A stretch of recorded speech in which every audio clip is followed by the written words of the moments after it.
নমস্কার বন্ধুরা, ঝিকিমিকি তারায় সবাইকে স্বাগত। আজ আরও একটা রেসিপি নিয়ে চলে এলাম আপনাদের কাছে। আজকের রেসিপি হলো পালং পাস্তা। এই ছোট ছোট পালং শাক দিয়ে পাস্তা করলে দারুণ খেতে লাগে। তার জন্য কি কি লাগছে দেখে নিই। সেদ্ধ করে রাখা পাস্তা, সেদ্ধ করে রাখা পালং শাক, দুধ, স্লাইস চিজ, রসুন কুচো, গোলমরিচ, নুন আর অরিগানো। এখানে হাফ কাপ মতো দুধ আছে। আপনারা চাইলে চিজ কিউবও ইউজ করতে পারেন স্লাইস চিজের জায়গায়। প্রথমে সেদ্ধ করা পালং শাকটাকে পেস্ট করে নেব।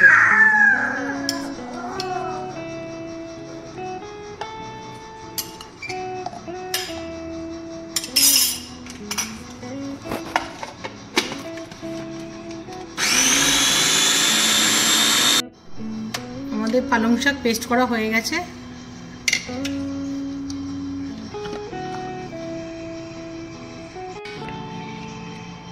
কড়াইতে এবার প্রথমে বাটার দিয়ে দেব।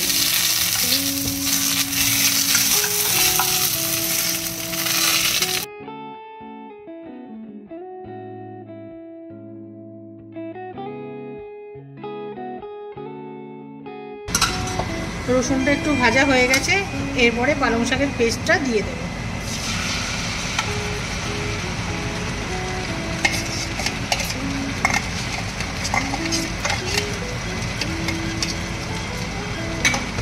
দিয়ে পালং শাকটাকে কিছুক্ষণ তেলে নেড়ে নেব, 1-2 মিনিট মতো।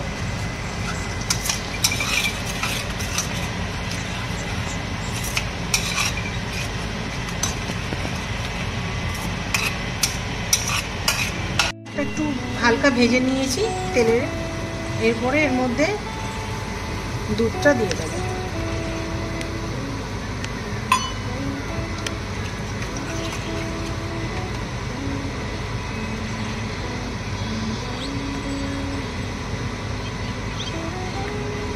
দুধটা দেওয়ার পরে এরপরে স্লাইস চিজ এর মধ্যে দিয়ে দেব।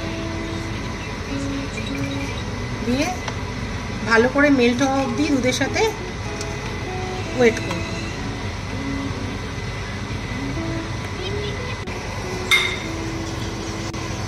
তো মেল্ট হয়ে গেছে, একটু ফুটেও গেছে। এরপরে নুন আর গোলমরিচটা দিয়ে দেবো।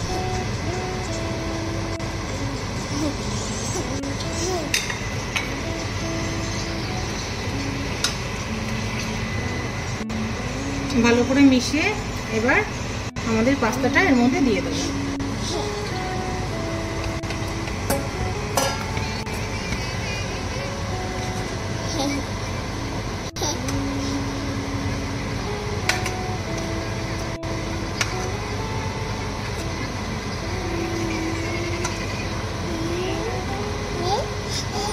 ভালো করে মিশিয়ে নিলাম,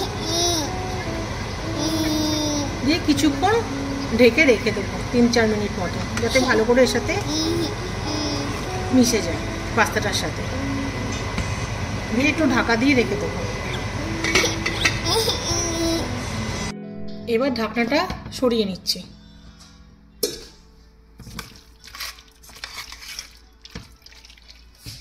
রেডি হয়ে গেছে। এবার 1/2 টিস্পুন মতো একটু অরিগানো মিশিয়ে দেবো।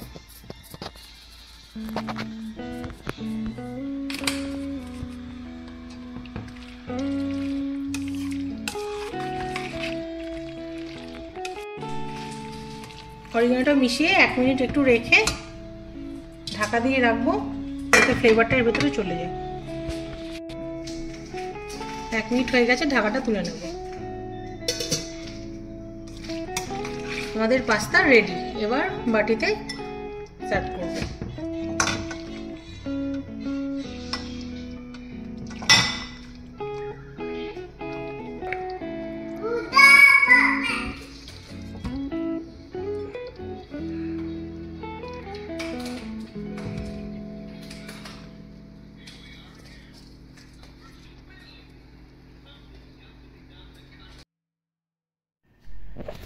আমাদের গরম গরম পালং পাস্তা একদম রেডি হয়ে গেছে।